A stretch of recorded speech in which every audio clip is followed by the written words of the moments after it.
اللہ رب العزت ارشاد فرماتا ہے وَلَا تَأْكُلُوا أَمْوَالَكُمْ بَيْنَكُمْ بِالْبَاطِلِ، اور نہ کھاؤ آپس میں ایک دوسرے کے مال ناجائز طریقے سے۔ وَتُدْلُوا بِهَا إِلَى الْحُكَّامِ، تدلو کا تو ایک معنی یہ آتا ہے کہ ڈول کو، رسی کو کنویں میں ڈالنا، تو کسی کو سامنے کچھ چیز پیش کرنے کے معاملے کے اندر بھی اور کسی کی قربت حاصل کرنے کے معاملے کے اندر بھی یہ معنی پایا جاتا ہے۔ یہاں پر حکم ہوگا وَتُدْلُوا بِهَا إِلَى الْحُكَّامِ، اور وہ جو تمہارا مال ہے اس کو حکام کے آگے بطور رشوت پیش نہ کرو۔ کوئی کیس ہو تم اس حاکموں کے پاس لے جاؤ، ان کو رشوت دو، اور رشوت کس لیے دے رہے ہو؟ حاکموں کے پاس کیس کیوں لے کر گئے ہو؟ لِتَأْكُلُوا فَرِيقًا مِّنْ أَمْوَالِ النَّاسِ، تاکہ تم لوگوں کا اس رشوت کے ذریعے سے مال کھا سکو۔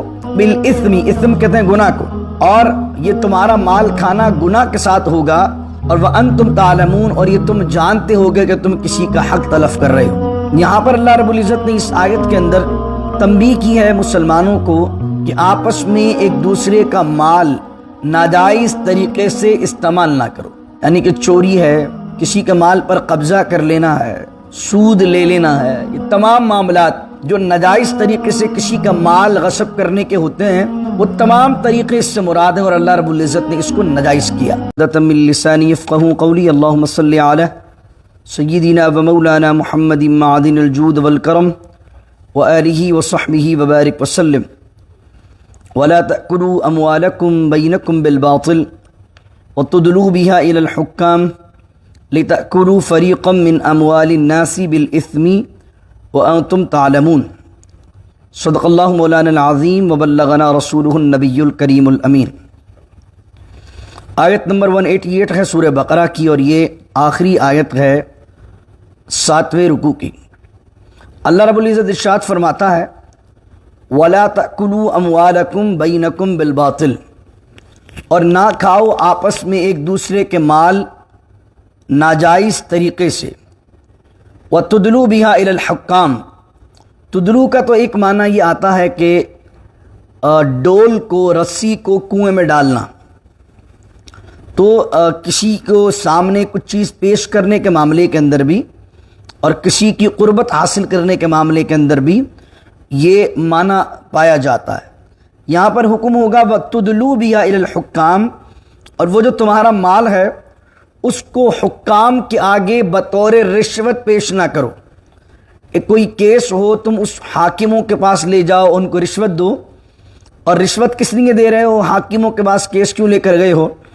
لِتَأْكُلُوا فَرِيقًا مِّنْ أَمْوَالِ النَّاسِ، تاکہ تم لوگوں کا اس رشوت کے ذریعے سے مال کھا سکو۔ بالاسم، اسم کہتے ہیں گناہ کو، اور یہ تمہارا مال کھانا گناہ کے ساتھ ہوگا، اور وَأَنْتُمْ تَعْلَمُونَ، اور یہ تم جانتے ہوگے کہ تم کسی کا حق تلف کر رہے ہو۔ یہاں پر اللہ رب العزت نے اس آیت کے اندر تنبیہ کی ہے مسلمانوں کو کہ آپس میں ایک دوسرے کا مال ناجائز طریقے سے استعمال نہ کرو، یعنی کہ چوری ہے، کسی کے مال پر قبضہ کر لینا ہے، سود لے لینا ہے، یہ تمام معاملات جو ناجائز طریقے سے کسی کا مال غصب کرنے کے ہوتے ہیں، وہ تمام طریقے اس سے مراد ہیں، اور اللہ رب العزت نے اس کو ناجائز کیا۔ بعض اوقات کسی شخص کو کسی کیس میں پھنسا کر اس کی پراپرٹی پر قبضہ کرنا مقصود ہوتا ہے، جج خرید لیے جاتے ہیں، حاکم خرید لیے جاتے ہیں، تو اللہ رب العزت نے یہاں پر ایک بہت اہم پہلو کی طرف اشارہ کیا ہے کہ حاکموں کو بھی خراب کون کرتا ہے؟ عوام کرتی ہے۔ بھائی حاکم کو، جج کو، وکیل کو، منسٹر کو، پولیس والوں کو اگر رشوت دینے والے موجود ہی نہ ہوں تو وہ تو اپنی ڈیوٹی سر انجام دیں گے صحیح طریقے سے، لیکن جب عوام ہی انہیں انصاف سے ہٹا کر رشوتیں دے دے کر ان کے پیٹ بڑے کر دیتی ہے، ان کی جو ہے وہ مزاج خراب کر دیتی ہے، تو اب جناب وہ کبھی بھی دیانتداری سے کام انجام نہیں دیں گے۔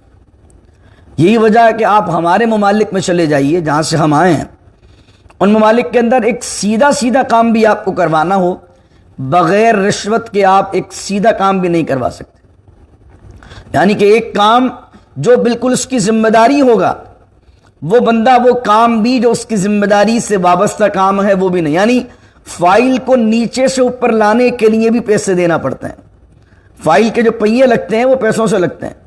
فائل آگے چلتی ہے. اگر آپ کسی کے پاس جائیں، بلڈنگ کنٹرول میں چلے جائیں، کہیں بھی چلے جائیں ہمارے ممالک کے اندر، وہاں پر وہ اندر کا کلرک ہی بول رہا ہوتا ہے کہ بھائی فائل تمہاری جہاں تھی وہیں کی وہیں رکھی ہوئی ہے، پہیے لگاؤ گے تو آگے بڑھے گی. اب یہ مزاج بنایا کس نے ان کا؟ یہ مزاج بنایا عوام نے. اور پھر اللہ نے یہاں پر اہمیت بیان کی کہ جو حاکم ہے، اور جب وہ حاکم ہی بکنا شروع ہو جائے رشوت لے کر، تو سارا نظام اور سارا معاشرہ تباہ و برباد ہو جاتا ہے. تو اللہ نے سب سے پہلے عوام کی گرفت فرمائی کہ پہلے تو تم لوگ سدھرو کہ آپس میں تمہارے درمیان ایک دوسرے کا مال کھانے کا اور ایک دوسرے کے مال پر قبضہ کرنے کا یہ جو خراب جذبہ ہے یہی ختم ہو جائے. اور رشوت دے کر تم حاکموں خریدو نہ. اور جب یہ تم کرو گے تو یقیناً جو تم نے کمایا، جو تم نے غصب کیا، یہ گناہ ہے. اگر آدمی سمجھتا ہے کہ میں بہت ہوشیار ہوں، میں نے کسی پر کیس کر کے اور جھوٹے گواہ پیش کر کے جج کو خرید کر میں نے فلاں زمین کا ٹکڑا لے لیا ہے، یہ دنیا فانی ہے.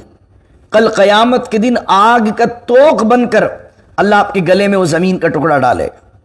تو یہ زمینوں کے جائیداد کے بڑے مسئلے ہوتے ہیں اور لوگ جھوٹے جھوٹے کیس بنا دیتے ہیں. بعض اوقات جو ہم لوگ یہاں امریکہ میں رہتے ہیں، بعض اوقات بیچارہ بندہ امریکہ میں ہے اور پیچھے اس کی کوئی زمین موجود ہے اور پیچھے کسی بدماش کو پتہ پڑے کہ بھئی وہ تو پوری فیملی امریکہ سیٹل ہے، تو وہ کچھ اپنے سیاسی گنڈوں کو لے کر کسی ایم پی ایم این او کو ملا کر جگہ پر قبضہ ہو جاتا ہے. اب جگہ جو ہے وہ ہے 50 لاکھ کی. اب deal M P M N A بدماش مل کر کیا بنا رہے ہوتے ہیں؟ بولتے ہیں بھائی ورنہ تو کچھ بھی نہیں ملنا ہے، ورنہ 25 لاکھ روپے لے لو اور جگہ چھوڑ دو. یعنی جو اس کی کرنٹ ویلیو ہے 50 لاکھ کی ہے، لیکن وہ آدھی قیمت مل رہی ہوتی ہے وہی بدماشی سے کہ بھائی یہ بھی دے رہے ہیں ورنہ کل کو یہ بھی نہیں ملیں گے. لوگ اللہ سے نہیں ڈرتے کہ اللہ نے قرآن کریم میں واضح طور پر بیان کیا. اور پھر وہ لوگ جو ایم پی ہیں، ایم این ایز ہیں، جو منسٹرز ہیں، جو حاکم ہیں، جو ججز ہیں، جو وکیل ہیں، اللہ نے ان کو بھی کہا کہ یہ رشوتیں لے کر یہ سارا کام کرنا یہ حرام. تو اس آیت کے اندر یہ تمام چیزوں کو اللہ رب العزت نے بیان کیا. تو اللہ رب العزت ہمیں بھی کسی ایسے معاملے کے اندر پڑنے سے بچائے، اور اللہ تعالی ہمارے بھی جو رزق حلال والے مال ہیں، جائیداد ہے، اللہ اس سے بھی ہمیں اپنا حفظ و امان عطا فرمائے. پھر آگے فرمایا 8واں رکوع شروع ہوتا ہے یسألونک عن الاہلہ. اے حبیب یہ آپ سے اہلہ کے بارے میں سوال کرتے ہیں. یہ دیکھیں اہلہ یہ وہی جملہ ہے جو میں نے پچھلے دنوں آپ سے کہا تھا کہ جانور کاٹتے ہوئے جو آواز بلند کی جاتی ہے اس کو اہلہ کہتے ہیں. وما اہل بہ لغیر اللہ، جو پیچھے آیا تھا اسی سے اہلہ ہے. لیکن یہاں اہلہ جانور کاٹنے سے مراد نہیں ہے یہاں پر، کیونکہ جب لغیر اللہ جانور کی بات ہوگی اور وہاں اہلہ آئے گا تو مراد ہوگی جانور کاٹتے ہوئے آواز بلند کرنا. اور اگر یہ سنگل آئے گا تو اس سے مراد ہوتی ہے پہلی کا چاند. یعنی پہلی کا جو چاند ہوتا ہے وہ بہت باریک سا ہوتا ہے. تو پہلی کا چاند کو اس وجہ سے ہلال کہتے ہیں کہ جب بندہ پہلی کا چاند دیکھتا ہے تو اس چاند دیکھ کر آواز بلند کرتا ہے. اور کیا بلند کرتا ہے؟ چاند نظر آ گیا، اس لیے اس کو ہلال کہتے ہیں. ویسے عربی میں چاند کو کیا کہتے ہیں؟ قمر. لیکن قمر اور بدر دونوں کہتے ہیں عربی کے اندر چاند کو، لیکن قمر اور بدر اس چاند کو کہتے ہیں جو 14ویں کا ہوتا ہے، پورا چاند ہوتا ہے. لیکن جو پہلی کا چاند ہے اس کو قمر نہیں کہتے، بلکہ پہلی کے چاند کو کیا کہتے ہیں؟ ہلال. اسی وجہ سے جو پہلی کا چاند بتانے والی کمیٹیاں ہوتی ہیں ان کو کیا کہتے ہیں؟ قمر کمیٹی نہیں ہوتا، بدر کمیٹی نہیں ہوتا. کبھی سنا آپ نے؟ قمر کمیٹی ہے یہ، بدر کمیٹی ہے یہ. کیونکہ 14ویں کا چاند تو سب کو نظر آئے گا، تو اس میں کمیٹی بنانے کی ضرورت کیا ہے؟ تو نہ قمر کمیٹی ہوگی نہ بدر کمیٹی ہوگی. کمیٹی جب بھی ہوگی تو کون سی ہوگی؟ ہلال کمیٹی. اور کیوں کہہ رہے ہیں اس کو ہلال کمیٹی؟ کیونکہ وہ بتائے گی پہلی کا چاند. یہاں تو پہلی کا بھی نہیں بتا رہے نا، مسئلہ ہی چل رہا ہے. یہاں پہلی کے چاند کے بڑے مسئلے چل جاتے ہیں. تو پہلی کا چاند جو بتائے گی کمیٹی اس کو کہیں گے ہلال کمیٹی. ٹھیک ہے. تو اب فرمائے یسألونک عن الاہلہ. اے حبیب یہ آپ سے سوال کرتے ہیں پہلی کے چاند کے بارے میں. اس سے مراد کیا ہے؟ مہینوں کے بارے میں آپ سے سوال کرتے ہیں. یہ جو مہینہ بدلتا ہے، کون سا مہینہ کب شروع ہو رہا ہے، کون سا مہینہ کب شروع ہو رہا ہے، یہ چاند جو ہے یہ کبھی باریک کیوں ہو جاتا ہے اور کبھی موٹا کیوں ہو جاتا ہے؟ آیا کہ یہ اللہ نے ان کو مہینوں میں کیٹیگرائز کیوں کیا؟ تو اب نبی کریم علیہ الصلوۃ والسلام کو حکم دیا جا رہا ہے قل ہی مواقیت للناس والحج، اے حبیب ان سے فرما دیجئے یہ لوگوں کے لیے اور حج کے معاملے کے لیے وقت کی علامتیں ہیں، وقت کی نشانی ہیں۔ یا حج کا بیان کیا گیا اور لوگوں کے لیے، یعنی کہ آپ دیکھیں بیوہ کی عدت کا مسئلہ، مطلقہ کی عدت کا مسئلہ، بچے کو کتنے عرصے دودھ پلایا جائے گا اس کا مسئلہ ہے، یہ تمام معاملات دینی ہیں، یہ بھی چاند سے وابستہ ہیں، اتنے دن، اتنے مہینے، اتنے دن، یہ سب چاند سے ہی پتہ چلے گا نا۔ اسی طریقے سے حج کا مہینہ، تو حج کا مہینہ جب آئے گا تب ہی بندہ حج کر سکے گا نا۔ آپ 11 مہینے جا کے بیٹھ جائیے روزانہ عرفات کے میدان میں، تو حج تھوڑی ہوگا آپ کا۔ حج تو پرٹیکیولر آپ کو 9 ذی الحجہ کو ہی جانا ہے، تو ذی الحجہ کب لگے گا، ذی الحجہ کب نہیں لگے گا، کب شروع ہوگا، 9 کب آئے گی، یہ تمام چیزیں کس سے پتہ چلیں گی؟ چاند سے پتہ چلیں گی۔ تو یہاں پر یہ بیان کیا گیا، تو یہاں پر اللہ تعالیٰ قمری مہینوں کو کے حوالوں سے بیان کر رہا ہے کہ قل ہی مواقیت، مواقیت جو ہے وہ میقات کی جمع، تو مواقیت للناس والحج، اے حبیب فرما دیجئے یہ لوگوں کے لیے اور حج کے لیے وقت کی علامتیں ہیں، وقت کی نشانی ہیں۔ پھر آگے فرمایا ولیس البر، بر مانے نیکی، اور نیکی نہیں ہے بأن تأتوا البیوت من ظہورها ولکن البر من اتقى۔ یہاں پر ایک عرب کے زمانے جاہلیت میں، کیونکہ زمانے جاہلیت میں بھی حج تو بہرحال وہ لوگ کرتے تھے، لیکن حج کی پورا نقشہ انہوں نے بدل دیا تھا، پتہ نہیں کون کون سی چیزیں حج میں ملا دی تھی، لیکن پھر بھی حج ان کے باقی تھا۔ تو وہ کرتے کیا تھے کہ اگر کوئی بندہ احرام پہن کے اپنے گھر سے باہر نکل جاتا اور مکے سے باہر نکل جاتا، گھر سے باہر آتا، اب اچانک سے یاد آتا یار فلاں چیز تو گھر میں ہی رہ گئی، تو اب احرام پہن کر وہ واپس اس مین گیٹ سے انٹر نہیں ہو سکتا تھا۔ وہ کیا کرتا تھا؟ وہی بات قرآن نے بیان کی، ظہوریہ، ظہور کہتے ہیں پیٹھ کو، ٹھیک ہے، پیچھا۔ تو فرمایا لیس ولیس البر بأن تأتوا البیوت من ظہورها، نیکی یہ نہیں ہے کہ تم آؤ اپنے گھروں میں پیٹھ پہ سے، یعنی پیچھے سے۔ وہ کرتے کیا تھے کہ مین گیٹ سے انٹری نہیں دیتے تھے، بلکہ اگر کوئی کام پڑ جاتا تو احرام کی حالت میں پیچھے سے آتے تھے، اور اگر کسی کا پیچھے کا گیٹ نہیں ہوتا وہ دیوار توڑ کے آتا تھا، مین گیٹ سے نہیں آ رہا ہے بلکہ پیچھے سے آئے گا، دیوار توڑے گا اور پھر انٹری دے گا۔ کیوں؟ بولا یہ تقوی ہے بھائی، ابھی اپنی طرف سے ایک تقوی کی اور ایک نیکی کی اور ایک دین کی اور ایک خدا کی راضی کرنے کی ایک اپنی طرف سے ایک منطق بنائی ہوئی ہے۔ تو اللہ نے کہا نیکی یہ نہیں ہے کہ تم جو ہے وہ اپنے گھروں کے پیچھے سے آؤ، بلکہ ولیکن البر من اتقى، نیکی تو وہ ہے کہ جو بندہ تقوی اختیار کرے۔ وَأْتُوا الْبُيُوتَ مِنْ أَبْوَابِهَا، تو اپنے گھروں کے اندر اپنے مین دروازوں سے آؤ، ابوابیہ باپ کی جمع ہے، وَأْتُوا الْبُيُوتَ مِنْ أَبْوَابِهَا، اپنے گھروں میں مین گیٹ سے آؤ، وَاتَّقُوا اللَّهَ لَعَلَّكُمْ تُفْلِحُونَ، اور اللہ سے ڈرو تاکہ تم فلاح پاؤ، تاکہ تم کامیاب ہو جاؤ۔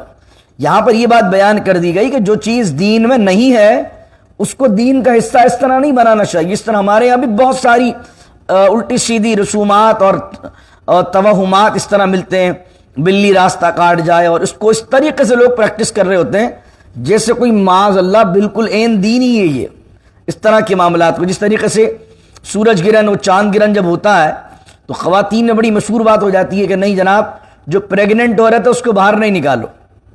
تو بچہ اگر آپ نے دیکھا ہوگا جن بچوں کے ہونٹ کٹے ہوئے ہوتے ہیں پیدائشی طور پر، تو ہم نے ایک زمانے میں سنا خواتین کے منہ سے ہی کہ یہ بچے جو ان کے ہونٹ کٹے ہوئے ہوتے ہیں، کان کٹے ہوئے ہوتے ہیں، استغفر اللہ العظیم، یہ کیوں کٹ جاتے ہیں ان کے کان، کیوں کٹ جاتے ہیں ان کے پہانا ہونٹ؟ اس لیے کہ ان کی جو مائیں تھی جب یہ ماں کے پیٹ میں تھے تو چاند گرہن کے وقت ان کی ماں جو ہے نا کھلے آسمان تلے چلے گئی تھی تو بچے کا ہونٹ کٹ گیا۔ اب بتائیں کیسی عجیب و غریب بات، نہ کوئی لاجک اس میں، نہ کوئی کیا، کوئی ربط ہی نہیں اس کا۔ اس وجہ سے وہ جب چاند گرہن ہوتا ہے، لونر اسکلپ یا سولر اسکلپ ہوتا ہے، تو بڑی عورتیں کہتی ہیں کہ بھائی جو پریگننٹ عورت ہے وہ کھلے آسمان تلے نہ جائے ورنہ یہ ہو جائے گا۔ اور ایسے عالم میں وہ کہتی ہے اس سورج چاند گرہن کے وقت کوئی جو ہے وہ سیب وغیرہ یا کوئی بھی سبزی نہیں کاٹنی چاہیے، کیونکہ یہاں سبزی کٹے گی وہاں ہونٹ کٹ جائے۔ استغفر اللہ، اور معاذ اللہ اس کو، اور یہ مسلمان کر رہے ہوتے ہیں۔ استغفر اللہ العظیم۔ تو وہ بھی اسی طرح کی باتیں جو زمانے جاہلیت میں یہ مشرکین کر رہے تھے کہ وہ سیدھا سیدھا گیٹ سے آنا، وہ دیوار توڑ کے آ رہا، بھائی اللہ کا بندہ استغفر اللہ العظیم۔ تو وہی بات بیان کی گئی۔ تو اس طرح کی چیزوں کو اپنے گھروں میں اگر موجود ہوں جس کا شریعت سے کوئی تعلق نہیں ہے، ان کو اپنے گھروں سے نکالیے۔ پھر آگے بیان کیا جاتا ہے، 2-3 آیت ہیں، پھر اس پر اختتام کرتا ہوں موضوع کو میں۔ وَقَاتِلُوا فِي سَبِيلِ اللَّهِ الَّذِينَ يُقَاتِلُونَكُمْ وَلَا تَعْتَدُوا إِنَّ اللَّهَ لَا يُحِبُّ الْمُعْتَدِينَ۔ اور فرمایا لڑو، قتال کرو اللہ کی راہ میں جب تم سے وہ قتال کریں، یعنی لڑو اللہ کی راہ میں جب تم سے وہ قتال کریں، اور حد سے نہ بڑھو، ولا تعتدوا، حد سے نہ بڑھو، کہ ان اللہ لا يحب المعتدین، کہ اللہ تعالی حد سے بڑھنے والوں کو پسند نہیں فرماتا۔ یہاں پر جو بات کی جا رہی ہے، اب یہاں پر قتال کی اور جہاد کا حکم آ گیا دوسرے پارے کے اندر۔ یہ پہلی آیت آئی ہے جس میں جہاد کا حکم دیا جا رہا ہے۔ اب اس کے اندر آپ سیکوینس دیکھیں، آپ چھٹے رکوع سے پہلے روزے کی بات، پھر حج کی بات، اور پھر جہاد کی بات۔ اس کی ریزن کیا ہے؟ اس کی ریزن یہ ہے کہ بھائی نماز آپ کہیں بھی پڑھ سکتے ہیں، دعا آپ کہیں بھی کر سکتے ہیں، لیکن حج ایک ایسی عبادت ہے جو آپ کو دنیا میں صرف مکے میں آپ کر سکتے ہیں، عرفات میں ہی کر سکتے ہیں۔ اب عرفات اور یہ مکے کا ایریا کافروں کے قبضے میں، تو آپ کو حج کرنا ہے، تو جب تک کافر ہٹیں گے نہیں وہاں سے، تو آپ حج کیسے کریں گے آپ؟ تو اس لیے حج کے بیان کے ساتھ فوراً کون سا حکم بیان کیا؟ جہاد کا حکم دیا کہ بھائی اگر حج کرنا ہے تمہیں اللہ کے گھر کا، تو ایک تو یہ کہ تمہیں وہ الاؤ کر لیں، اور دوسرا طریقہ یہ کہ اگر وہ نہیں مانتے تو تمہیں اپنے اس مقام کو جہاں تمہیں حج کرنا ہے تمہیں لڑ کر لینا ہے۔ اب یہ بات بیان کی جا رہی ہے۔ اور اس سے پہلے روزہ اس لیے بیان کیا، روزے کے اندر آدمی کو صبر آتا ہے مشکل میں، تو اگر جہاد کرنا ہوگا تو جس کی آرام سے گدوں پہ سونے کی عادت ہے وہ جہاد کرے گا کیسے؟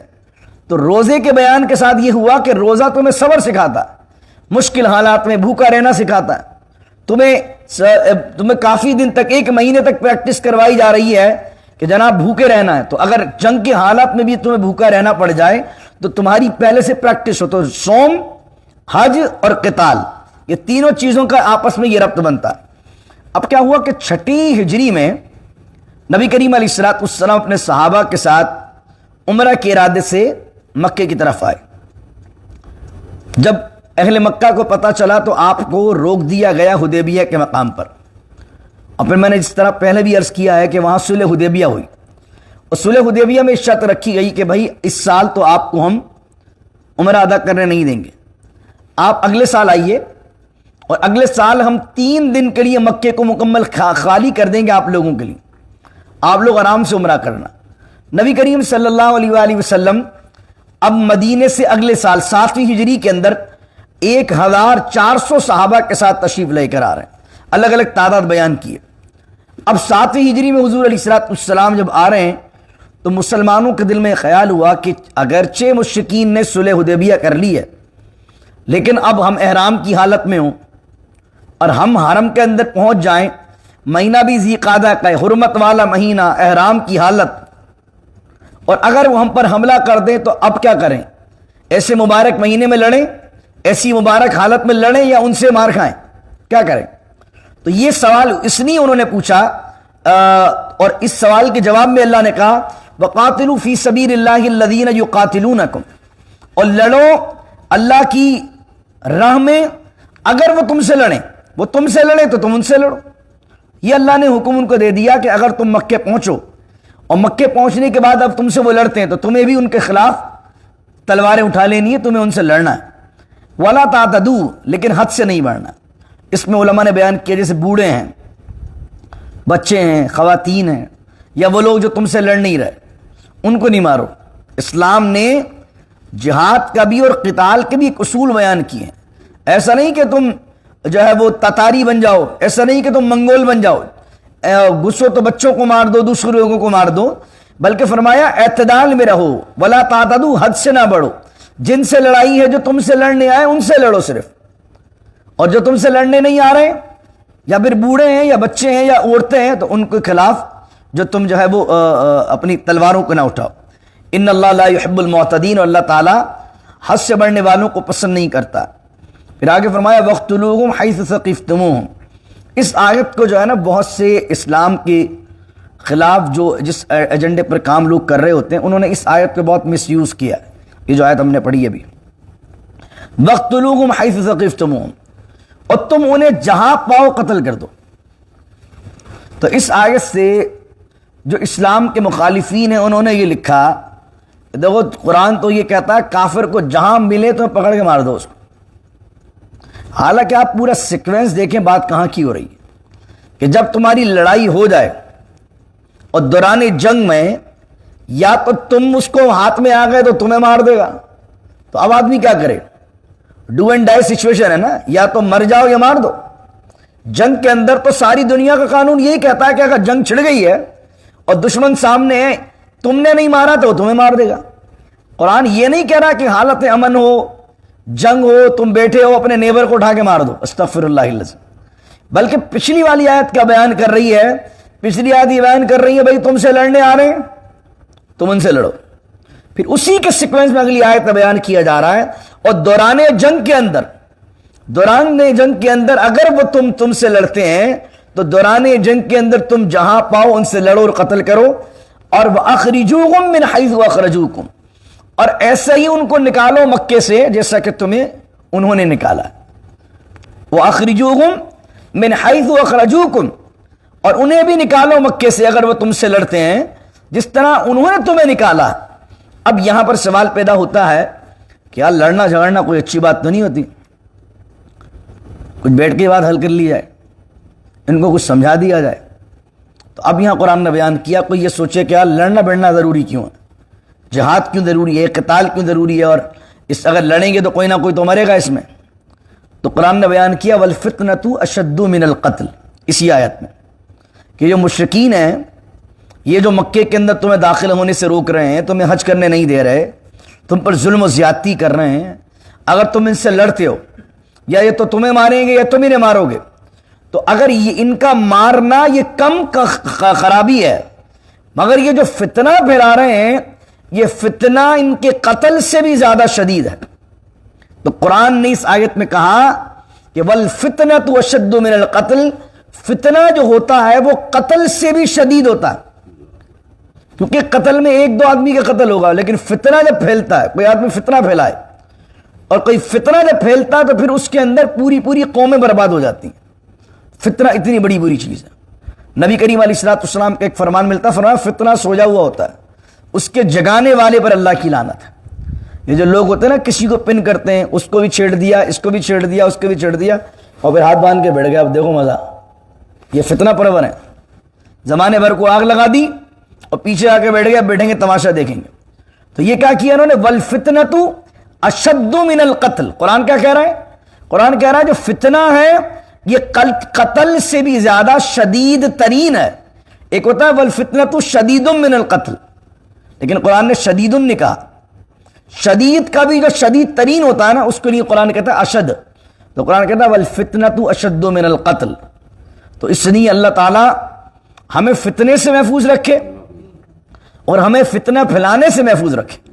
نہ ہم فتنہ پھیلانے والے بنے، نہ فتنے کی زد میں آنے والے بنے. اسی وجہ سے ہم دعا کرتے ہیں اللہم انا نعوذ بک من فتنة النساء والرجال والاطفال والمسیح الدجال. حضور دعا کرتے تھے اے اللہ مجھے دجال کے فتنے سے اپنی پناہ عطا.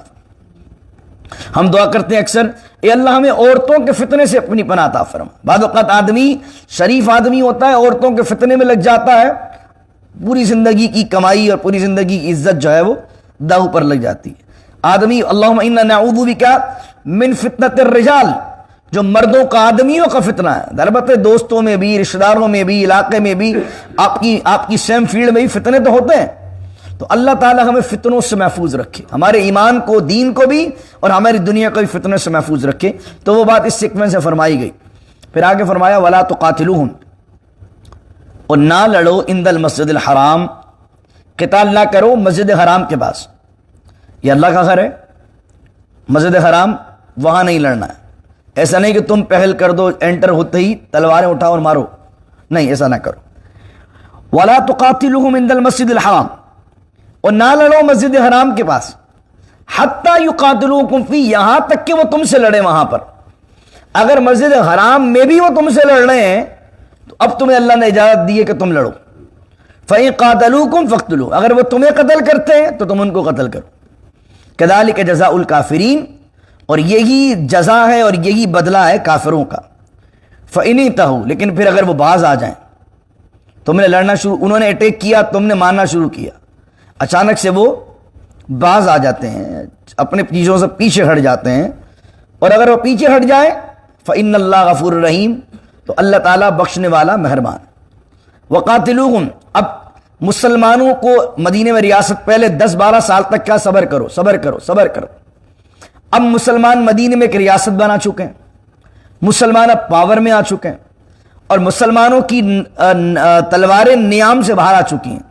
اب مسلمانوں کو جو جہاد کے کانسیپٹ دیا جا رہا ہے وہ کیا دیا جا رہا ہے؟ وَقَاتِلُوهُمْ حَتَّى لَا تَكُونَ فِتْنَةٌ، اور اس وقت تک لڑو یہاں تک کہ فتنہ ختم نہ ہو جائے. دنیا میں جو فتنہ ہے یہ فتنہ سارا ختم ہو جائے، اس وقت تک لڑو. وَيَكُونَ الدِّينُ لِلَّهِ، اور ہو جائے تمام کی تمام طرف اللہ کا دین. فَإِنِ انْتَهَوْا فَلَا عُدْوَانَ إِلَّا عَلَى الظَّالِمِينَ، تو اگر کوئی پیچھے ہٹ جاتا ہے، باز آ جاتا ہے، تو اس کو درگزر کرو. فلا عدوانہ، اس سے کوئی توان نہیں لیا جائے گا، اس پر کوئی زیادتی نہیں کی جائے گی. الا علی الظالمین، لیکن سوائے ظالموں کے. جو لوگ ظالم ہوں گے، جنہوں نے انسانیت پر، جنہوں نے مسلمانوں پر ظلم کیا ہے، وہ اپنے کیفر و کردار تک پہنچیں گے. تمام چیزوں کو بیان کیا. دعا کیجیے اللہ رب العزت سے اللہ تعالیٰ عمل کی توفیق عطا فرمائے. بسم اللہ الرحمن الرحیم، الحمدللہ رب العالمین والصلاة والسلام على أشرف الأنبياء والمرسلين. ربنا ظلمنا أنفسنا وإن لم تغفر لنا وترحمنا لنكونن من الخاسرين. ربنا هب لنا من أزواجنا وذرياتنا قرة أعين واجعلنا للمتقين إماما. إن الله ملائكته يصلون على النبي يا أيها الذين آمنوا صلوا عليه وسلموا تسليما. اللهم صل على سيدنا ومولانا محمد معدن الجود والكرم وآله وصحبه وبارك وسلم. سبحان ربك رب العزة عما يصفون، السلام على المرسلين، الحمد لله رب العالمين. لا إله إلا الله محمد رسول الله.